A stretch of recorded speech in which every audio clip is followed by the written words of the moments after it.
এখন বেশিরভাগ সংসারেই অশান্তি লেগেই থাকে। স্বামী স্ত্রীর মধ্যে কিছুতেই যেন বনিবনা হয় না, কেউ যেন কাউকে ছেড়ে কথা বলে না। তো আজকে আমি তোমাদের সাথে এই বিষয় নিয়ে আলোচনা করব যে কিভাবে আমরা এই পরিস্থিতি থেকে বের হতে পারি, কি করলে। আমার যে 20 বছরের বিবাহ জীবনের অভিজ্ঞতা, সেই থেকে আজকে আমি তোমাদেরকে বলবো কি করে আমরা এই পরিস্থিতি থেকে বের হতে পারি, একটা সুখে শান্তিতে জীবনযাপন সংসার করতে পারি। তো গুড মর্নিং বন্ধুরা, welcome back to my channel. আশা করব তোমরা সবাই খুব খুব ভালো আছো। আমিও কিন্তু বেশ ভালো আছি। আর আজকের ব্লগটা একটু দেরি থেকে স্টার্ট করছি। ধরো এখন 11টা বা 11:30 বাজে। তো আমি দেখো স্নান করে চলে এসেছি, ফুল তুলে নিয়ে স্নান করে চলে এসেছি। শরীরটা একদমই ভালো নেই, তাই রান্না তেমন আমি করতে পারিনি। সকাল থেকে শুয়েই ছিলাম, কাল থেকে প্রচণ্ড শরীর খারাপ। ওই রান্না করে দিয়ে গেছে আমার জন্য আলু সেদ্ধ আর পেঁপে সেদ্ধ ভাত, আর ছেলের জন্য একটু সয়াবিন করে দিয়েছে। তো চলো, তা আমি তাড়াতাড়ি করে স্নান সেরে নিয়েছি, এখন পুজো দেব। আর তোমাদের সাথে এই নিয়েও আলোচনা চলো করতে থাকি। তো দেখেছো চোখ মুখ কেমন শুকিয়ে গেছে একদিনের শরীর খারাপে। বমি, পায়খানা আর জ্বর প্রচণ্ড কালকে থেকে হচ্ছিল। তো আজকে যেহেতু একটু ঠিক আছি মোটামুটি, শরীর তো উইক আছেই। তো চলো প্রথম পয়েন্ট তোমাদেরকে বলি, পরস্পরের প্রতি সম্মান ও ভালোবাসার অভাব। এখন না কেউ পরস্পরকে ভালোবাসা তো কিছুদিন থাকে, তারপরে যেন জানলা দিয়ে পালিয়ে যায় ভালোবাসা আর থাকে না বেশি দিন। সম্মান একদমই করে না এখনকার ছেলে মেয়েরা, এখন যে বিবাহিত কাপলরা, কেউ কারো প্রতি কোনো সম্মান শ্রদ্ধা থাকে না। এই কারণে এত অশান্তি হচ্ছে জানো তো বন্ধুরা। এই যে দেখো, আজকেই আমি তোমাদের এই উদাহরণটা দিচ্ছি। আজকে শরীর খারাপের জন্যই আমি তোমাদের এই টপিকটা বেছে নিলাম যে এইটাই আলোচনা করা যাক।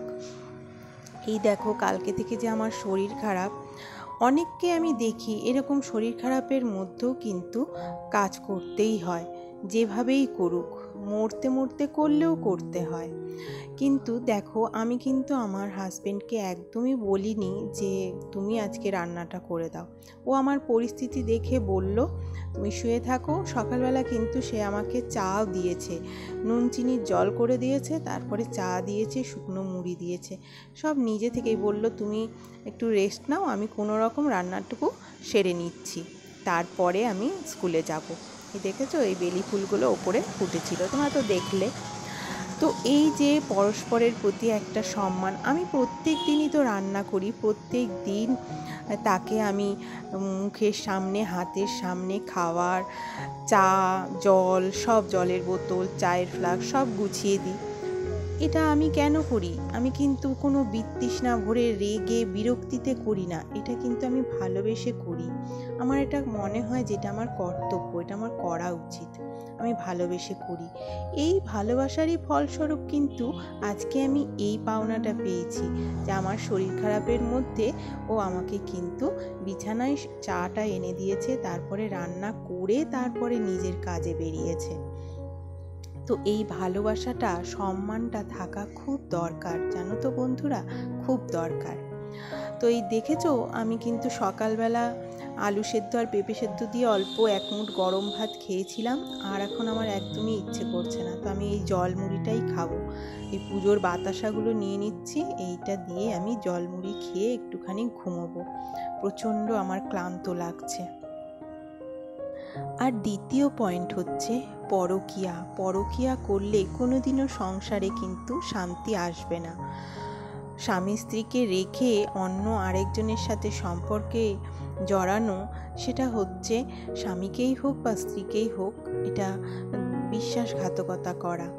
এই জিনিসটা করলে কিন্তু কখনোই সংসারে সুখ আসে না। প্রেম করেই বিয়ে করুক আর অ্যারেঞ্জ ম্যারেজই হোক, এখন দেখি পরকীয়াটা যেন একটা ফ্যাশন হয়ে গেছে।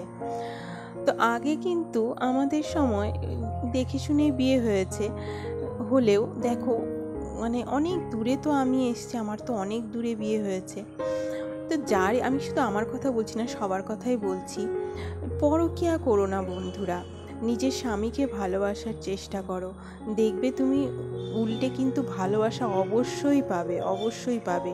খুব কম এরম হয় যে উল্টে ভালোবাসাটা পায় না, জানো তো, বেশিরভাগই কিন্তু পায়।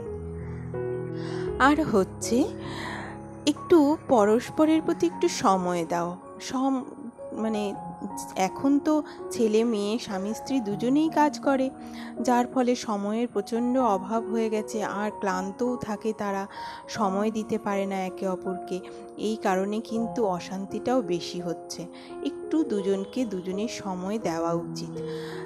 যদি দুজনেই কাজ করো তাহলে উইকেন্ডে এই যে শনি রবিবারে একটু নিজেদেরকে সময় দাও, একটু একটা সিনেমা দেখতে যাও, বা একটু গঙ্গার ধারে গিয়ে বসো, একটু কোনো পার্কে গিয়ে বসো, একটু দুজনের সাথে কথা বলো, দেখবে এতে বন্ডিংটা কিন্তু বেশ দৃঢ় হয়, বেশ মজবুত হয়। একটু নিজেদের মধ্যে সময়টা কাটাও, দেখবে খুব ভালো এতে বন্ডিংটা আসে। আর একে অপরের প্রতি আকর্ষণটা ধরে রাখতে নিজেকে ফিট রাখাটা খুবই দরকার।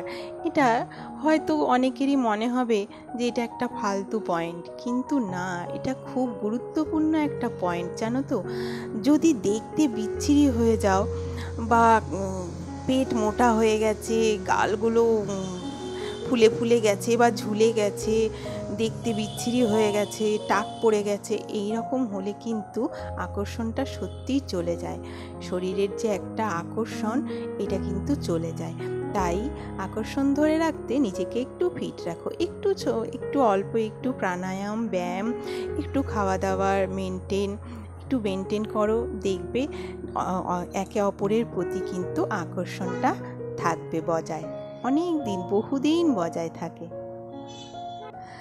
আর সোশ্যাল মিডিয়া এই যে আমাদের মানে একটা কি বলবো সতীন হয়ে গেছে। মানে ধরো সবাই এই যে বিছানায় গেলাম সব সেরে সুরে, অনেককেই দেখি আমি, ব্যাস বিছানায় ঢুকেই, মশারির ভেতরে ঢুকেই মোবাইল নিয়ে নিল, মোবাইলে এবার দেখতে আছে কত কিছু, রিলস দেখছে, হাসছে, বা কাউকে মেসেজ করছে, বা কারোর সাথে কথা বলছে। না বন্ধুরা, এই সময়টা কিন্তু অন্য কোথাও দেওয়ার নয়, এই সময়টা কিন্তু একে অপরের জন্য তৈরি হয়েছে, এই সময়টা একান্তই একে অপরের। তাই এই সময়টা অন্য কাউকে দিলে সেই জিনিসটা তো কিছুতেই ভালো হবে না, সেই জিনিসটা তো খারাপ হবেই, অশান্তি তো শুরু হবেই। তাই এই মোবাইলটা বিছানায় নিয়ে ঢোকো না, বিছানায় ঢোকার আগে মোবাইলটাকে অনেকটা দূরে রেখে তারপরে বিছানায় ঢোকো। যতটা যদি কিছু মোবাইলে ইম্পর্টেন্ট কাজ থেকেও থাকে, তাহলে সেটা করে নিয়ে মোবাইল বাইরে রেখে তারপরে একবারে বিছানায় ঢোকো।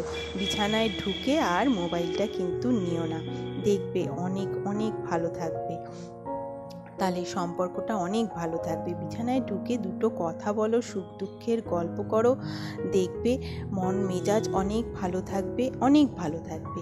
আর নিজের পছন্দের কাজ অবশ্যই করবে, কিন্তু নিজের জন্য সময় কিন্তু 24 ঘন্টার মধ্যে 1 ঘন্টা অবশ্যই নিজের জন্য বার করবে। এই যে দেখো আমি কিন্তু বার করেছি, এত আমার শরীর খারাপ, তার মাঝেও কিন্তু আমি কাজ বাজ করে অল্প একটু আমার গান নিয়ে বসেছিলাম। আমার গানটা গাইলে আমার সারা দিনের ক্লান্তি দূর হয়ে যায়, আমার সমস্ত মন খারাপ দূর হয়ে যায়, জানো তো।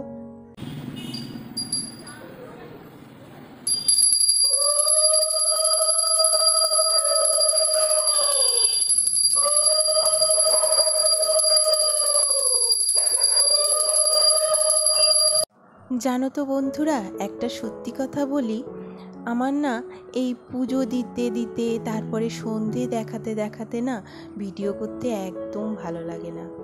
কিন্তু যেহেতু সংসারের কাজগুলোই ব্লগের মাধ্যমে তুলে ধরে সবাই, ধরা উচিত, এটাই হচ্ছে ব্লগ।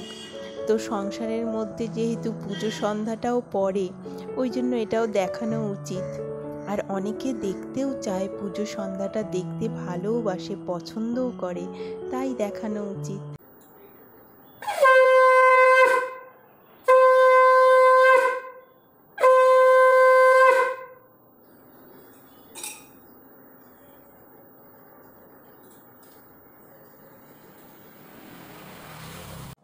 আর একটা খুব ইম্পর্টেন্ট পয়েন্ট হচ্ছে অতিরিক্ত চাহিদা।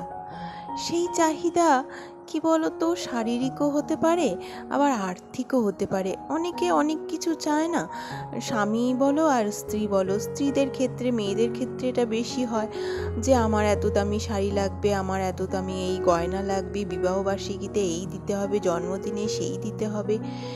না বন্ধুরা, এটা একদমই ঠিক না। ভালোবাসার মানুষ ভালোবেসে যেটা দেবে সেটাই কিন্তু নিয়ে খুশি হতে হয়। তুমি যদি সেটা নিয়ে খুশি হও, দেখবে সে কিন্তু তোমাকে আরও ভালো জিনিস দিতেই চাইবে। তুমি যদি তোমার কাজে কর্মে ভালোবাসা দিয়ে তাকে আগলে রাখো, দেখবে সে কিন্তু তোমাকেও খুশি করার চেষ্টা করবে, যথাসাধ্য চেষ্টা করবে। তার সামর্থ্য অনুযায়ী তো সে চেষ্টা করবে।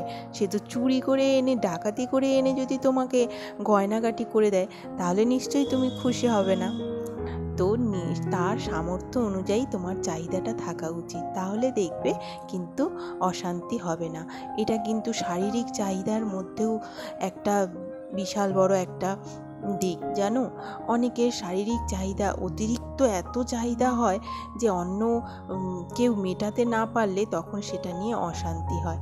তো দুজনে এটা যদি একটুখানি দুজনে মিলে এটা মিটিয়ে নাও, দুজনেরটা যদি একটু খেয়াল করো, তাহলে দেখবে এটা নিয়েও সমস্যাটা কিন্তু মিটে যাবে। আর নেশা একদম করা উচিত না।